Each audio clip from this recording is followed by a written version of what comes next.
আল্লাহ পাক রব্বুল ইজ্জাতের অসংখ্য অগণিত শুকরিয়া যে আল্লাহ পাক সুবহানাহু ওয়া তাআলা আমাদেরকে সুস্থ রেখে পবিত্র মুহররমে জুমার নামাজ আদায়ের লক্ষ্যে আল্লাহর পবিত্র মসজিদে আসার তৌফিক দিয়েছেন। এজন্য প্রত্যেকেই অন্তর অন্তঃস্থল থেকে কালেমাত শুকর আদায় করে সকলে বলে আলহামদুলিল্লাহ। আরো জোরে বলি আলহামদুলিল্লাহ। সমস্ত প্রশংসার মালিককে, হায়াতের মালিককে, মৌতের মালিককে, রিজিক দেনওয়ালাকে, এই কুল কায়নাতের রব। আরো জোরে বলেন কে? আল্লাহ। আল্লাহ রাব্বুল ইজ্জাতের মেহেরবানি যে আল্লাহ সুবহানাহু ওয়া তাআলা আমাকে আপনাকে কবুল করে সুস্থ রেখে ঈমানি হালাতে আল্লাহর কুদরতিবায়ে সিজদা দেওয়ার জন্য আল্লাহর ঘরে নিয়ে এসেছে। আলহামদুলিল্লাহ বলবেন না? আসমানের নিচে জমিনের উপরে সবচেয়ে আল্লাহর বড় নিয়ামত হলো বান্দার প্রতি ইহসান ও দয়া হলো বান্দা ইবাদত করার সুযোগ পাওয়া। যদি এটা আমার নিয়ামত কেন? আরে দোস্ত, এই একটা সিজদার বদলতে আল্লাহ জান্নাত রেখেছে। সুবহানাল্লাহ। আরে তামাম কুল কায়নাত, আসমান ও জমিন ও পাহাড় ও পর্বত, সমস্ত মাখলুকাত একসাথে করলে মিলাইলে জান্নাত এর 1 ইঞ্চির সমান হবে? এই জোরে বলেন, হবে? আল্লাহ মহাব্বত করছে, ভালোবেসেছে বিদায় আমাকে আপনাকে আল্লাহ বাছাই করে আল্লাহর কুদরতিবায়ে সিজদা দেওয়ার সুযোগ করে দিয়েছে। আলহামদুলিল্লাহ বলবেন না? আলহামদুলিল্লাহ, আলহামদুলিল্লাহ। মোহতারাম হাজরিন, গত জুমায় জুলুমের কথা বলছিলাম। আল্লাহ সব পছন্দ করেন, কিন্তু জুলুম পছন্দ করেন। আল্লাহ সুবহানাহু ওয়া তাআলা কখনো কারো উপর জুলুম করেন না। আসমান ও জমিনের সব কিছু আল্লাহর পরিবার। সুনানে তিরমিজি বিশ্বনবী সাল্লাল্লাহু আলাইহি ওয়াসাল্লাম বলেন, আল খালকু ইয়াল্লাহ ওয়া হাব্বু ইলাল্লাহি মান আহসানা ইলা ইয়ালিহি। বিশ্বনবী বলেছেন, 7 আসমান 7 জমিন এর মাঝে যা আছে সব হলো আল্লাহর পরিবার। সুবহানাল্লাহ বলবেন না? সব কার পরিবার? আল্লাহর পরিবার। আমরা পরিবার বলতে কি বুঝি? আমরা ফ্যামিলি বলি। এই পরিবারের ভিতরে বাবা মা, ছেলে সন্তান, স্ত্রী, ভাই বোন সবাই আছে। এই সব মিলেই একটি পরিবার, ঠিক কিনা? আর এখানে আল্লাহ রাব্বুল ইজ্জাতের পরিবার কি বলছে? আল খালকু মানে আল মাখলুক। এখানে আল্লাহর যত মাখলুক আছে সব আল্লাহর পরিবার। এখানে মানুষ হোক, প্রাণী, গরু ছাগল, ক্ষতিকারক হোক, সাপ হোক, বিচ্ছু হোক, হিংস্র প্রাণী হোক, এসব আল্লাহর পরিবারের অন্তর্ভুক্ত। আচ্ছা বলেন তো, কেউ যদি আপনার পরিবারকে গালি দেয়, আপনার ভিতরে যদি আত্মমর্যাদা বোধ থাকে, গায়রাত থাকে,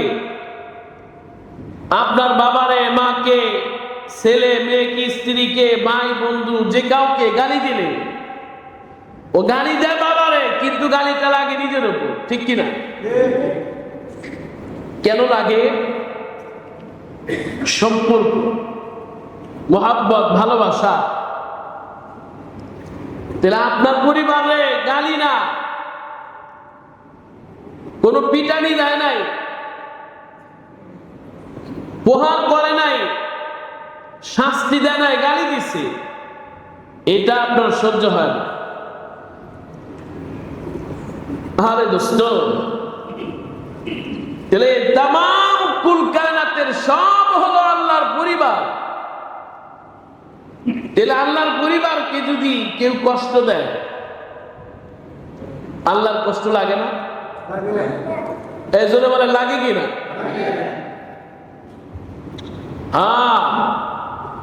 এই জন্য মুমিন মুসলমান, আমরা তো আসলে মুসলমান। কেমনে মুসলমান? তো আমার বাবা মুসলমান, দাদা মুসলমান, আমি ওই বংশসূত্র মুসলমান। আসলে কি মুসলমান? আরে দোস্ত, মুসলমান কে? ওই মুসলমানের পরিচয় আল্লাহ কোরআনেও স্পষ্ট বলেছে। মুমিন মুসলমান কি কন্ডিশন, শর্ত কি? বিশ্বনবী হাদিসে বলে দিয়েছে। ওইদিকে যাচ্ছে না, বিশ্বনবীর একটি সত্যি হাদিস বলছি। মুসলমান কাকে বলে? বিশ্বনবী সাল্লাল্লাহু আলাইহি সাল্লাম বলেন, আল মুসলিমু মান সালিমা মিন লিসানিহি। একটা অংশ বলছে যে মুসলমান কাকে বলে, মুসলমানের পরিচয় কি? মুসলমান এমন ব্যক্তি, এমন সত্তা, এমন গুণাবলীর অধিকারী যে তার জবান দিয়ে, জবান থেকে কেউ কষ্ট পায় না। সুবহানাল্লাহ বলবেন না? এর দ্বারা কি বোঝায়? মুসলমান গালি দিতে পারে? এই কথা বলা, গালি দিতে পারে?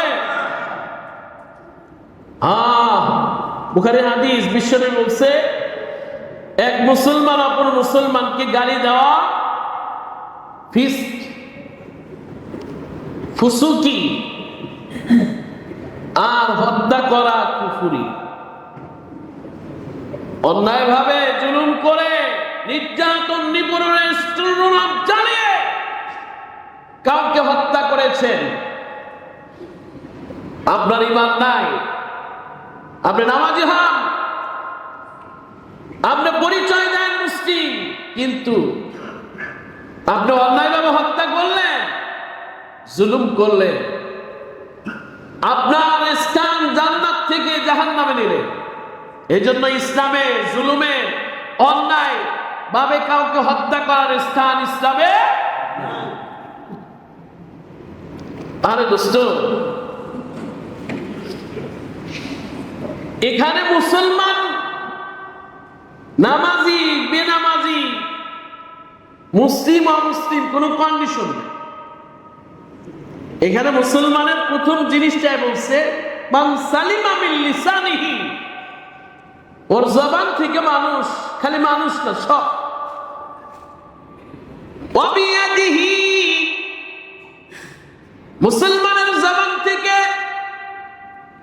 প্রত্যেকটা প্রাণী, প্রত্যেকটা মাখলুক, মানুষ, নামাজি, বেনামাজি, মুসলমান, কাফের, মুমিন, সবাই নিরাপদ থাকে। তাহলে বোঝা গেল, যদি আমার জবান থেকে মানুষ কষ্ট পায়, চাই সে নামাজি হোক, বেনামাজি হোক, তাহলে আমি প্রকৃত পূর্ণাঙ্গ মুসলমান হতে পারি। এরপরে বিশ্বনবী সাল্লাল্লাহু আলাইহি ওয়াসাল্লাম বলছে যে বিয়াদিহি, হাত দিয়ে। মুসলমান কে? যার হাত থেকে পুরা পৃথিবীর সব নিরাপদ। এই জোরে বলেন, মুসলমানের হাত থেকে পুরা পৃথিবী কি? আরো জোরে বলেন, পুরা পৃথিবী কি? আমি কিন্তু শুধু মানুষের কথা বলি নাই, প্রথমেই বলে নিয়েছি এ তামাম কুল কায়নাতের সব হলো ইয়ামুল্লাহ। কার পরিবার? আরো জোরে বলেন, কার? তাহলে মুমিন মুসলমানের হাত থেকে পুরা পৃথিবী নিরাপদ। পুরা পৃথিবী মানে এখানে মুমিন মুসলমান নামাজি আল্লাহওয়ালা এর কাছে সমস্ত সৃষ্টিজীব মাখলুক সবাই নিরাপদ। বিশ্ব নবী সাল্লাল্লাহু আলাইহি সাল্লাম বসে আছে, একটা উট এসেছে, সিজদা করে বিশ্ব নবীর কাছে চোখের পানি ফেলে কান্না করে দিচ্ছে। আরে দোস্ত, ইসলাম বুঝতে হবে। এই জন্য ইতিহাস সাক্ষী বিশ্ব নবী সাল্লাল্লাহু আলাইহি সাল্লামের জামানা থেকে অদ্যদিন পর্যন্ত পৃথিবীর সমস্ত মানুষ, চাই সে মুসলিম হোক অমুসলিম হোক, প্রাণীকুল পর্যন্ত ইসলাম ও মুসলমানের হাতে নিরাপদ। ঠিক কিনা? ইসলামের কোন মুসলমানের হাতে, সাহাবীর হাতে, কারো হাতে কেউ মাজলুম জুলুমের শিকার হয়েছে ইতিহাস সাক্ষী। আল্লাহর কসম, কোন ইতিহাস নেই, দৃষ্টান্ত নেই যে একজন ভালো মুসলমানের হাতে, একজন প্রকৃত মুসলিমের হাতে কেউ জুলুমের শিকার হয়েছে। সুবহানাল্লাহ বলবেন না? এই জন্য মেরে দোস্ত বলতেছিলাম, মুসলমানের সংজ্ঞা হলো, মুসলমানের পরিচয় হলো যার জবান থেকে, হাত থেকে, পা থেকে, সব কিছু থেকে, তামাম দুনিয়ার সব কিছুই নিরাপদ হবে, সেই হলো প্রকৃত মুসলমান। আমার সাথে আপনার সাথে মিলাম বর্তমান সমাজ, সোসাইটি, গ্লোবালাইজেশন, দেশ, দেশের বাহিরে, পুরা বিশ্বের সাথে মিলাম যে আজকে আসলে ইসলাম ও মুসলমানের কাছেই সব নিরাপদ, কিন্তু ইসলামের বাহিরে কেউ নিরাপদ। ওই জন্য বলেন, ইসলামের বাহিরে কেউ নিরাপদ কি? মেহরবানি করে সামনে আগে বসি।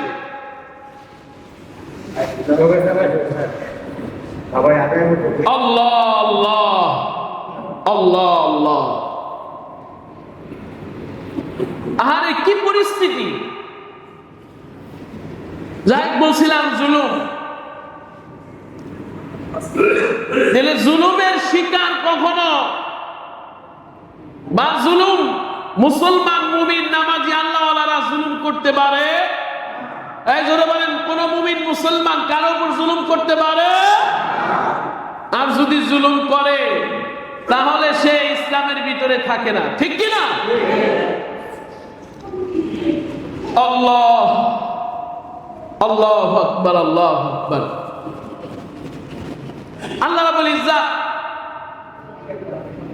স্পষ্টভাবে বলে দিয়েছেন বিশ্ব নবীর মাধ্যমে,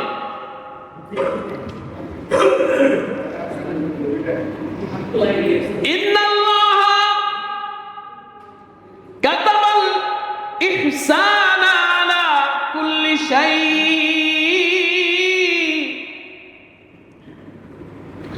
বিশ্ব নবী, রহমতের নবী, আল্লাহ রাব্বুল ইজ্জাতের রুলসের কথা বলে দিয়েছে।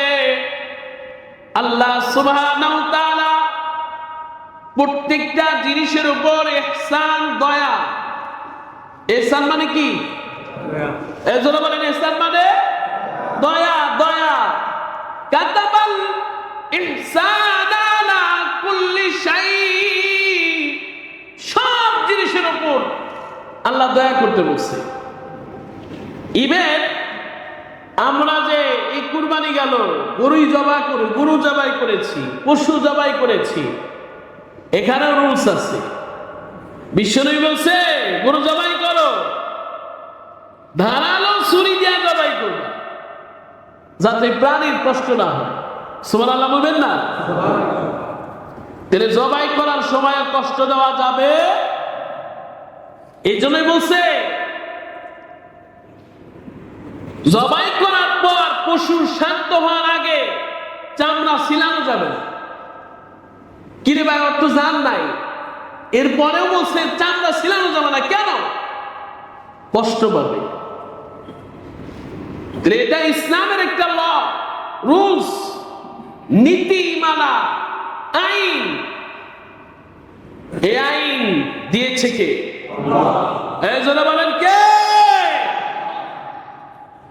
একটা প্রাণী আপনি মাছ জবাই করবেন, মুরগি জবাই করবেন, আপনি গরু জবাই করবেন, তারপরেও এখানে রুলস, কষ্ট যাতে কম হয়।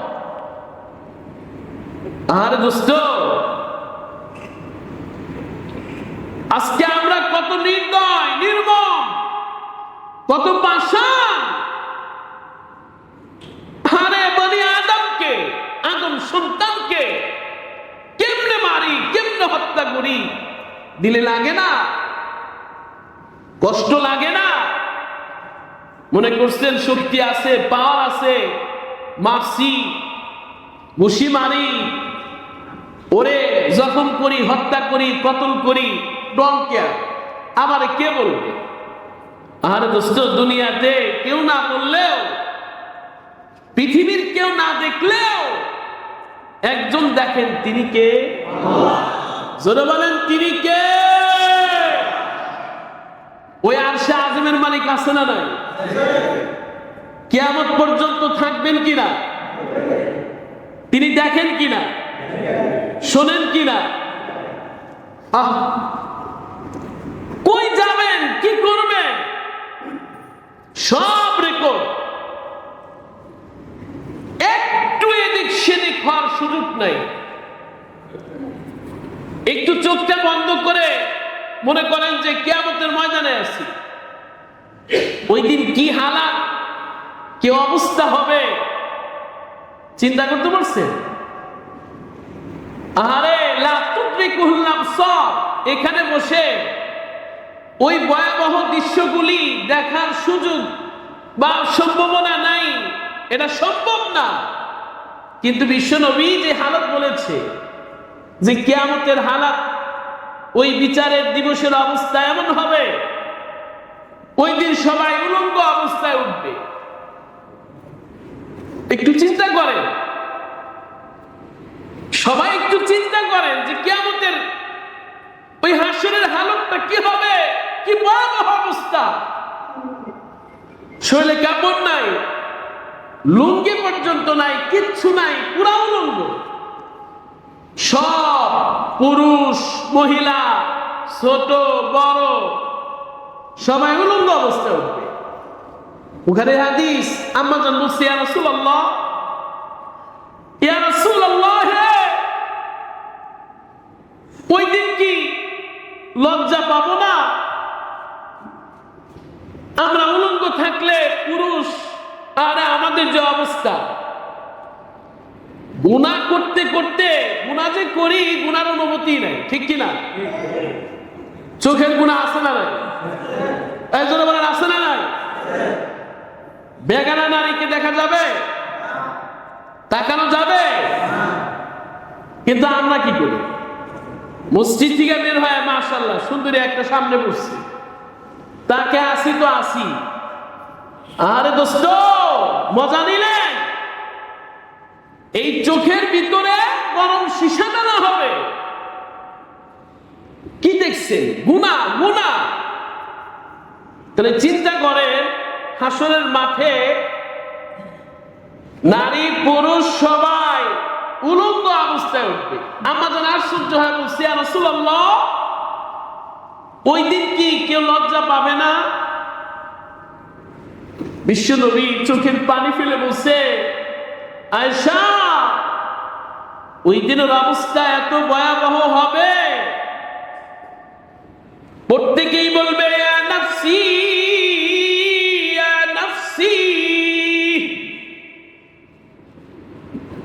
নবী বলবে ইয়া নফসি, রাসূল বলবে ইয়া নফসি, নামাজি বলবে ইয়া নফসি, প্রত্যেকেই বলবে ইয়া নফসি ইয়া নফসি। এত পেরেশানিতে থাকবে মেরে দোস্ত, দুনিয়াতেও দেখবে যখন বেশি বিপদের সম্মুখীন হয়, বিপদে পড়ে, মানুষের কিন্তু হিতাহিত জ্ঞান থাকে না, ঠিক কিনা? ভুলে যায়, খায় নাই, দুপুরে খায় নাই, সকালে খায় নাই, রাতে খায় নাই। এই যে বর্তমান ঘটনাগুলি দেখবে যে হাজারো বাবা মা ছেলে শোকে কাঁদছে, খায় নাই, খাওয়ার কোনো অনুমতি নেই, মনে হয় না যে সে খায় নাই। একদিন 24 ঘন্টা ঘুমায় নাই, ঘুমের কোনো অনুমতি নেই, এরকম বসে আছে, ধ্যানে বসে আছে। আর মেরে দোস্ত চিন্তায়, এমন পেরেশানি চিন্তায়, মনে করেন আপনার ছেলে মারা গেল, মেয়ে মারা গেছে, স্ত্রী, পরিবার, ব্যবসা বাণিজ্য সব শেষ। এরপরে আপনার পরিস্থিতি কেমন হবে? আপনাকে যদি বিরিয়ানি, পোলাও ওই রকম ভাবে আপনার সামনে পেশ করে, আপনার দিল থেকে খাইতে মনে যাবে? ভিতরে যাবে? ঠিক কিয়ামতের অবস্থাও ঠিক ওই রকম, এর চেয়ে ভয়াবহ যে আমার বিচার কি হবে, আমার হালত কি হবে, অবস্থা কি হবে, আমি কি জান্নাতি না জাহান্নামী, আমার হালত কি, পুসিরাত সামনে, জান্নাত সামনে, জাহান্নাম সামনে, কি অবস্থা হবে কেউ জানবে না। এই জন্য নবী বলবে ইয়া নফসি, জালিলুল কদর পয়গম্বর বলবে ইয়া নফসি, সবাই ইয়া নফসি ইয়া নফসি করবে। আরে দোস্ত,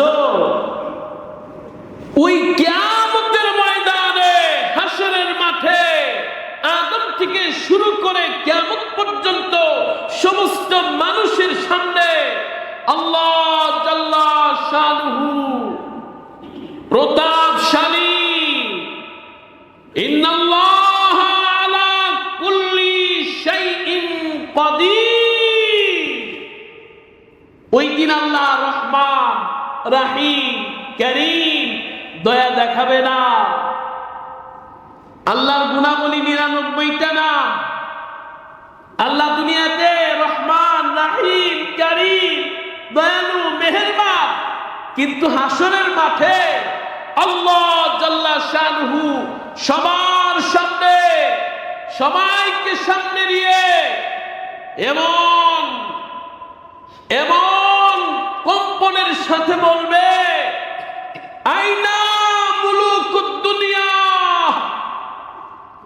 আইনা মুলুকুদ দুনিয়া, লিমানিল মুলকুল ইয়াউম, লিমানিল মুলকুল ইয়াউম। আল্লাহ ঘোষণা দিবে, ফেরেশতারা ঘোষণা দিবে, চারদিকে কম্পন শুরু হবে, সবাই ভয়ে কাঁপবে। আল্লাহ ওই দিন বলবে, ও দুনিয়ার বাদশারা কোথায়, ও প্রধানমন্ত্রী, ও প্রেসিডেন্ট, খাদ্যমন্ত্রী, আইনমন্ত্রী, স্বরাষ্ট্রমন্ত্রী, ও দুনিয়ার পাওয়ারফুল, তোমরা কোথায়? তোমাদের বাদশাহী কোথায়? তোমাদের পাওয়ার কোথায়? তোমাদের ক্ষমতা কোথায়? আল্লাহ ওই দিন বলবে, লিমানিল মুলকুল ইয়াউম, আজকে বলো এই বাদশাহী কার? আল্লাহু আকবার, আল্লাহু আকবার, আল্লাহু আকবার। ওই দিন আল্লাহ সুবহানাহু ওয়া তাআলা এই আওয়াজ শুনে সবাই ভয়ে কাঁপবে।